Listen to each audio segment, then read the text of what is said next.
আজ আমি গৌতম বুদ্ধের যে গল্পটা আপনাদেরকে বলতে যাচ্ছি, এই গল্পটা আপনাদেরকে বোঝাবে যে কেউ যদি আমাদের অপমান করে কিংবা বিভিন্ন কারণে আমাদের ছোট করে তাহলে আমাদের কি করা উচিত। কিন্তু গল্পটা শুরু করার আগে আমি একটা কথা বলতে চাই, বিশেষ করে এই গল্পটার জন্য, আর সেটা হলো এই ভিডিওটা শেষ অবধি অবশ্যই দেখবেন, কারণ ভিডিওটা অর্ধেক দেখলে হয়তো আপনার মধ্যে ভিডিওতে কি বলতে চাওয়া হয়েছে তা নিয়ে কিছু ভুল ধারণা সৃষ্টি হতে পারে। তো চলুন শুরু করা যাক। একবার গৌতম বুদ্ধের আশ্রমে গৌতম বুদ্ধের একটি শিষ্য সবসময় মন খারাপ করে বসে থাকত। তার মন খারাপের কারণ ছিল সে কারোর বলা ছোট বড় কথা সহ্য করতে পারত না। সে যখন গ্রামে বা শহরে মানুষের কাছে ভিক্ষা চাইতে যেত তখন এমন অনেক বাড়ি থাকত যেখানে তাকে ছোট বড় কথা শোনানো হতো, তাকে অপমান করা হতো। কেউ তাকে বলতো, তুমি অল্প বয়সের একটি যুবক, তাছাড়া তোমার শরীর সম্পূর্ণ সুস্থ আছে, তাই তোমার ভিক্ষা করতে লজ্জা করে না? তুমি ভালো কোনো কাজ করতে পারো, পরিশ্রম করে খেতে পারো। কেউ তাকে বলতো, তোমার পরিবারকে ছেড়ে এই রকম সন্ন্যাসী হতে তোমার লজ্জা করে না? এই রকম বিভিন্ন রকমের ছোট বড় কথা তাকে কিছু কিছু মানুষের কাছে থেকে শুনতে হতো, যদিও সবার থেকে নয়, কিছু কিছু মানুষের কাছে থেকে। কিন্তু যাদের থেকে এই অপমানগুলো ওই শিষ্যটা শুনতো তাদের প্রতি তার একটা রাগ ক্ষোভ তৈরি হতো। সে চাইতো তাদের উচিত জবাব দিতে, কিন্তু গৌতম বুদ্ধ সবসময় ক্ষমার কথা বলেন, তিনি সবসময় সহ্যের কথা বলেন, এবং ভিক্ষা চাইতে গিয়ে যে যাই বলুক তাকে ঘুরিয়ে অপমান যেন কেউ না করে। গৌতম বুদ্ধ তার শিষ্যদেরকে সেই কথা বলে দিতেন, আর এই কারণে সে চাইলেও তাদের কিছু বলতে পারত না। কিন্তু বাইরে থেকে কিছু না বললে কি হবে, তার মনের মধ্যে এই সব জিনিস নিয়ে সবসময় যুদ্ধ চলত। কখনো কখনো তার খুব রাগ হতো, কখনো কখনো তার মনে হতো সে হয়তো সন্ন্যাসী হবার সিদ্ধান্ত নিয়ে ভুল করেছে। আর যখন একদিন ওই শিষ্যের সহ্যের সীমাটা ছাড়িয়ে যায় তখন সে বুদ্ধের কাছে গিয়ে তার মনের মধ্যে চলা সমস্ত কথা খুলে বলে। আর বুদ্ধ সবকিছু শুনে তাকে বলে, আমাদের মনের মধ্যে আসা চিন্তার অনেক শক্তি, মনের মধ্যে আসা চিন্তা যদি সঠিক হয় সেটা যেমন আমাদেরকে সফলতার শিখরে নিয়ে যেতে পারে, তেমনি চিন্তা যদি ভুল হয় তাহলে সেটা আমাদের অনেক বড় ক্ষতিও করতে পারে। এটা শুনে শিষ্য মনে মনে ভাবে, এইসব কথাগুলো বলা খুবই সহজ, কিন্তু সেটা করা খুবই কঠিন। আসল সমস্যা তো ওই মানুষগুলোর মধ্যে রয়েছে যারা আমাকে অপমান করে, আমাকে বাজে বাজে নোংরা কথা শুনিয়ে ছোট করার চেষ্টা করে। কিন্তু গৌতম বুদ্ধ তাকে সেখানেও শান্ত থাকার উপদেশ দেন। আর ওই শিষ্যটির মনে হয় এটা ঠিক নয়। আসলে সেই শিষ্যটি রোজ রোজ লোকের অপমান শুনে বিরক্ত হয়ে গেছিল, তাই তার আরও বেশি করে এইসব কথা মনে হচ্ছিল। এরপরে বুদ্ধ বলে, আমরা সেই সব মানুষের কথা ধরে বসে থাকি যারা আমাদের অহংকারে আঘাত করে, যারা আমাদের মনে আঘাত করে, কিন্তু সেই সব মানুষদের সংখ্যাটা খুবই কম। অপরদিকে যারা আমাদেরকে ভালোবাসে, যারা আমাদের উৎসাহ দেয়, যারা বিপদের সময় আমাদের পাশে থাকে, তাদের কথাতে আমরা অতটা গুরুত্ব দিই না, তাদের নিয়ে আমরা এতটা ভাবিও না। তাদের সংখ্যা কিন্তু তুলনামূলকভাবে অনেক বেশি হয়। আমরা তাদের সবাইকে ছেড়ে সেই দুই একজন মানুষের কথাই সবসময় ভাবতে থাকি যারা আমাদেরকে অপমান করে বা ছোট করে। আর সেই সব মানুষগুলোর কথা ভেবে ভেবে আমরা মন খারাপ করি, নিজের মধ্যে রাগ সৃষ্টি করি, নিজেকে কষ্ট দিই। আর এত কিছু শোনার পরেও ওই শিষ্যটি কোনোভাবেই যেন বুদ্ধের এই কথাগুলোকে মানতে পারছিল না। তার মনে হচ্ছিল তার জবাব দেওয়া দরকার, অপমানের প্রতিশোধ নেওয়া দরকার। বুদ্ধ তার মনের অবস্থা বুঝতে পেরে তাকে বলে, একটা কাজ করো, আজকে তুমি আমার সঙ্গে ভিক্ষা করতে চলো। এটা শুনে ওই শিষ্য খুবই খুশি হয়ে যায়। সে ভাবল, বুদ্ধের সঙ্গে ভিক্ষা করতে গেলে সম্মান পাবো, কারণ এনার সঙ্গে দেখলে কেউ আর তাকে অপমান করার সাহস পাবে না। আর যদি কেউ অপমান করে তাহলে সেটা কেমন লাগে সেটাও গুরুজি বুঝতে পারবেন। আর এরপরে সেই শিষ্য এবং গৌতম বুদ্ধ দুজনেই পাশের একটি গ্রামে ভিক্ষা করতে যায়। সেখানে বুদ্ধকে দেখে সবাই খুব আদর যত্ন করে। আর বুদ্ধের সঙ্গে যেহেতু ওই শিষ্যটা ছিল, ওই শিষ্যটারও খুব আদর যত্ন করা হলো। অপমান তো দূরের কথা, সেদিন যা সম্মান পাওয়া গেল তা সেই শিষ্যটি আগে কোনোদিনও পায়নি। সে মনে মনে ভাবে, এটাই তো রাজার পুত্রের সঙ্গে থাকার সুবিধা।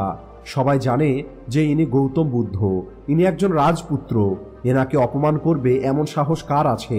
অপমান তো আমাদের মতো ছোট মানুষের হয়, আমাদের কেউ তো মানুষ বলে ভাবেই না।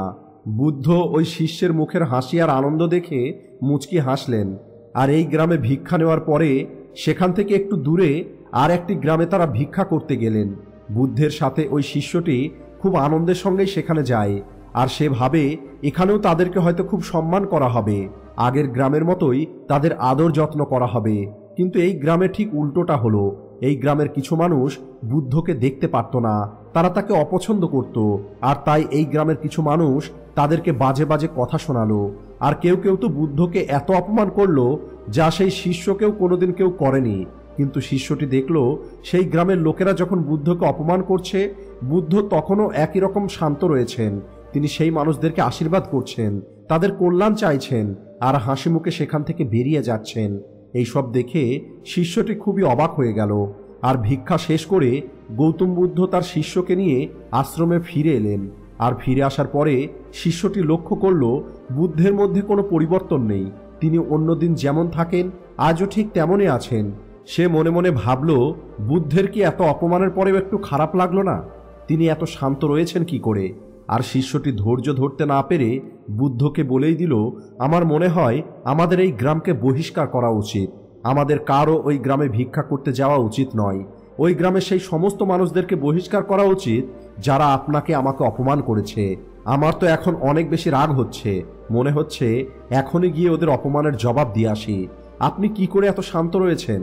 আপনার কি ওদের কথা একটুও খারাপ লাগেনি?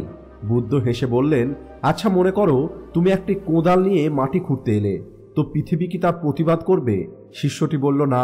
এরপরে বুদ্ধ বললেন, আচ্ছা ঠিক আছে, মনে করো কোনো একটি ব্যক্তি একটি জ্বলন্ত মশাল নিয়ে নদীতে আগুন লাগাতে চাইল, সে কি ওই নদীতে আগুন লাগাতে সক্ষম হবে? শিষ্যটি বলল, কখনোই না। এরপরে বুদ্ধ বললেন, কেন? তখন শিষ্যটি বলল, কারণ নদীতে জল আছে আর জলে আগুন ধরে না। এরপরে বুদ্ধ বললেন, কেউ মাটি খুঁড়তে আসলে পৃথিবী প্রতিবাদ করে না, কিন্তু তাই বলে পৃথিবী কিন্তু দুর্বল নয়। পৃথিবী চাইলে সবাইকে নিজের মধ্যে সমাহিত করে নিতে পারে। নদীতে কেউ জ্বলন্ত মশাল নিয়ে আগুন জ্বালাতে চাইলে নদী জ্বলে না, কিন্তু এর দ্বারা এটা প্রমাণ হয় না যে নদী শক্তিশালী নয়। নদী চাইলে কিন্তু এক নিমেষে সবাইকে ভাসিয়ে নিয়ে যেতে পারে। ঠিক তেমনি তোমাকে কেউ অপমান করলে বা ছোট করার চেষ্টা করলে তুমি কিন্তু ছোট হয়ে যাচ্ছ না। তোমাকে ছোট অনুভব করাচ্ছে তোমার চিন্তা ও রাগ। তুমি যদি নিজের মনকে নিয়ন্ত্রণ করতে শিখে যাও, তাহলে তুমি এই মানুষগুলোকে ইগনোর করতে শিখে যাবে। আর এরা তখন একবার, দুইবার, তিনবার অপমান করার পরে আর কোনো আনন্দ পাবে না। আর যখন এরা তোমাকে অপমান করে আর কোনো আনন্দ পাবে না, তখন এরা নিজেরাই তোমাকে অপমান করাটা বন্ধ করে দেবে। আর যদি তুমি এদের কথায় বা ব্যবহারে কষ্ট পাও বা রাগ করো, তাহলে এরা তোমাকে একবার অপমান করে কষ্ট দেবে, কিন্তু সেটা ভেবে তুমি নিজেই প্রতিদিন কষ্ট পাবে। তোমার মনের মধ্যে অশান্তি চলতে থাকবে, তোমার রাগ হবে, তোমার কাজে মন লাগবে না। তাই ইগনোর করতে শেখো, আর নিজের মনের মধ্যে দয়ার ভাবনা নিয়ে এসো। নিজের কাজে একাগ্র থাকো, ওদের জন্য নিজের মনের ভিতরকার শান্তিকে নষ্ট হতে দিও না। আজকের এই গল্প থেকে আমরা যেটা শিখতে পারি সেটা হলো, অনেকের মনে হতে পারে যে যদি কেউ আমাদের অপমান করে আর আমরা তাদের যদি কিছু না বলে ছেড়ে দিই, তাহলে তারা তো আরো বেশি করে প্রশ্রয় পেয়ে যাবে। আমরা কি আমাদের সঙ্গে কেউ খারাপ করলে তার প্রতিবাদ করব না? তাহলে বলি, আমাদের সবার আগে নিজের মনকে নিয়ন্ত্রণ করতে শেখা উচিত। কারণ ভালো করে লক্ষ্য করলে বোঝা যাবে যে আমরা অনেক সময় এমন কোনো মানুষের এমন কোনো কথার জন্য কষ্ট পাই বা অপমানিত বোধ করি যেটা আমরা চাইলেই ইগনোর করে যেতে পারতাম। বেশিরভাগ ক্ষেত্রে কিন্তু আমরা রিয়াক্ট করে ফেলার পরে আফসোস করি, আর মনে হয় তখন যদি আমরা ওই কথাটা ইগনোর করে দিতাম তাহলে ভালো হতো। হয়তো কিছু ক্ষেত্র এমন আসে যেখানে আমাদের প্রতিবাদ করতেই হয়, কিন্তু সেটাও যেন মনের মধ্যে অশান্তি না রেখে আমরা করি। ভিতর থেকে যেন আমরা ক্ষমাশীল হই। বাইরে থেকে হয়তো মারাত্মক কিছু ঘটনার পরিপ্রেক্ষিতে আমাদের প্রতিবাদ করতে হতে পারে, যেখানে সত্যিকারের অপর মানুষটা খারাপ করছে, কিন্তু ভিতর থেকে যেন আমাদের মনে তার প্রতি দয়ার ভাবনা থাকে। আর জীবনের বেশিরভাগ ক্ষেত্রে আমরা যেগুলোকে অপমান মনে করি, কেউ আমাদের ছোট করছে বলে মনে করি, সেগুলোকে আমরা চাইলেই কিন্তু ইগনোর করে যেতে পারি। কারণ কেউ আমাদের ছোট করলেই আমরা ছোট হয়ে যাই না। আমরা যেটা আমরা সেটাই থাকি। তবে আমরা যদি নিজেই নিজেকে ছোট মনে করি, তাহলে তো আমরা ছোট হয়েই যাব। তাই কোনোভাবেই যেন আমরা নিজের কাছে ছোট না হয়ে যাই, সেটা আমাদের সবার আগে খেয়াল রাখতে হবে। ভিডিও ভালো লাগলে ভিডিওটিকে লাইক ও শেয়ার করতে ভুলবেন না। Thanks for watching.